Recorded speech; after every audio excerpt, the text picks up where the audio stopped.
We all want to grow our business using social media, but to do so, you have to be really strategic. So let's break down the things that you should think about before you start paying for ads on social media to hopefully boost your presence. Spoiler alert, it doesn't really help that much. So to start, you need to know who you're talking to. Knowing who your ideal client is and how they behave is going to super help you in the process of figuring out where to be online, what to post, what type of content to share, that kind of a thing. Those are the big questions that hold a lot of business owners back from using social media really strategically.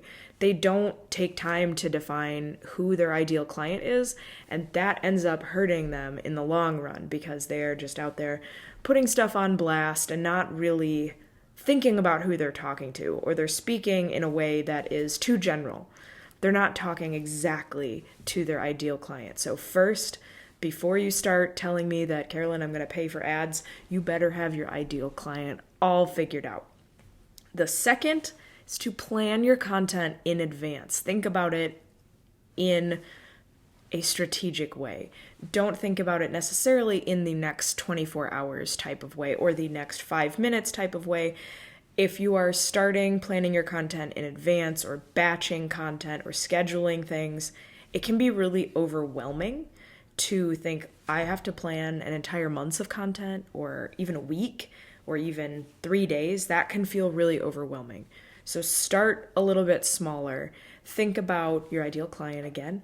And what do they specifically need from you? What are they going to need coming up in the near future? Make a list of those ideas of things that they're going to specifically need from your brand. Once you have those ideas, you're probably going to start getting some ideas for content that surrounds those things. Whatever your industry, you're going to be able to meet the needs of your ideal client if you start thinking about it in that way. We're not out there to make sales on social media. Yes, you want your social media presence to help increase sales for your business, but that's not the place where the sale closing happens. That's the start of a relationship. It's social media, not sales media. So think about planning your content in a way that's going to deepen relationships versus, oh, I'm going to post this coupon next week, or I'm going to talk about a sale I'm having. Provide value, not discounts. We want to be paid in full, right? We want full price for our services, our products. We don't really want to sell them for cheaper. So start attracting behaviors by planning your content in advance that you want, right? We want people to pay in full. So we're going to start providing content that backs up why we should be paid in full, why our products are better, why our services are tailored exactly to our ideal client's needs. Third tip, and unsurprisingly, because I kind of spoiled it a little bit in the beginning, do organic content reach first before you start paying for ads. Think about it this way. I know a lot of businesses that start a Facebook or Instagram presence and immediately start paying for ads. That is like inviting people over to your house for a party when you are not there. It could work out great, or it could end in tears, most likely going to end in tears. So if you are paying for ads, you are giving Facebook, Instagram, whatever platform, you're giving them money, and you don't have any organic content built up, you don't even have the foundation level of posts designed to serve your ideal client.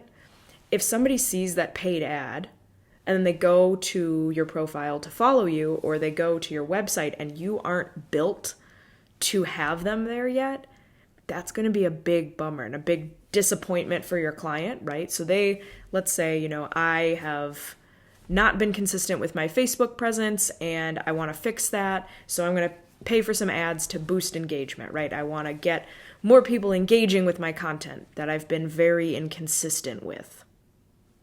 That isn't high value over here. So I'm going to pay money to get people to look at my crappy content.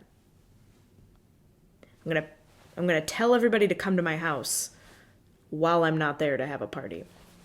It's not logical, right? So focus on the organic build out first. I know that a lot of the social platforms push you to boost posts or pay for ads or things like that. They really, really want money, and they really want it from big companies. You're not a big company. You're a small business, and you need to protect your time and energy and your dollars. So, organic content first. I guarantee it's going to start giving you results if you are being really strategic, thinking about your ideal client, and planning ahead while you're making that content. That's my soapbox. I'm sure there's other marketers who will disagree about focusing organic first, but we'll have that conversation another day. Have a clear path of action that you want your clients to take, right? So we figured out who your clients are. We're planning out content that really serves them, and we're doing it organically first. Okay, those are 3 really awesome things that are going to help you grow your business with social media. So now they're showing up on your social media. Now what? What's next for them? What is next in their journey to get to work with you or to get to buy from you? Do you have a clear path of action for them? Notice that that's not a call to action. You can have a very clear call to action with no path.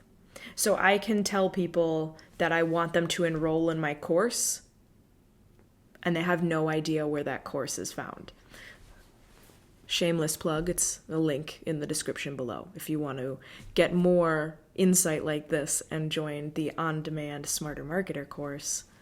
Self-promotion. But having a clear path of action is going to help people complete the sale. So when you tell people, sign up for my course, and they're like, okay, great, Carolyn, where? That's a piece of friction. Remove the friction as much as possible. Have that path laid out for them and adjust it as needed. If you're discovering like, okay, I told someone in a social media post, I was like, all right, awesome, here's this content. If you really like it, join my course that's coming up. And the link is there, but the link takes them into a sign-up process that's really confusing, or it takes them straight to the checkout page. But they needed more time to read about it and learn about the course before they booked, or any number of things that can be jarring. Make sure that the path is logical for people and be ready to be flexible on it. If you're noticing bumps in the road or somebody lets you know about problems with your path of action that you're asking people to take from your social media content, be ready to adjust it. Be flexible because it's going to help out in the long run. And then the final piece of magic, be ready for your social media followers, your audience, your warm leads. Be ready for them to take action. This actually maybe should even take place right after you decide who you're talking to and what you want the end goal to be. Be ready for them to achieve that end goal. Whether it's you want them to leave a comment, okay, be ready for them to leave a comment and be willing to reply and have a conversation.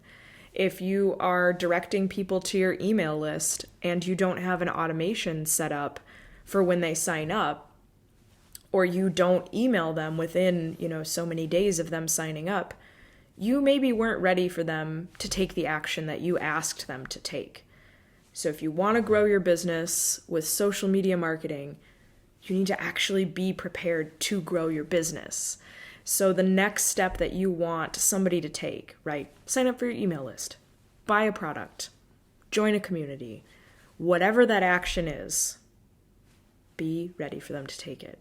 And what that looks like for each brand is different. And that can be multiple goals happening at once, right? So I do this all the time for Bad Acts. I have things where one post might be asking people to kind of engage in conversation on social media.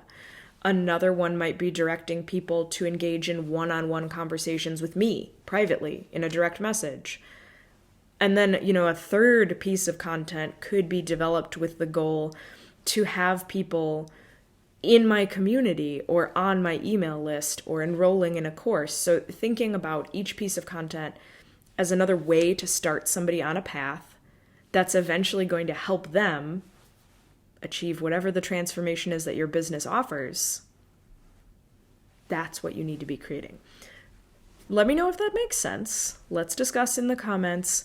Again, like I said, if you enjoy thinking about marketing in a way that celebrates your customer instead of inducing fear and panic in them, let's talk.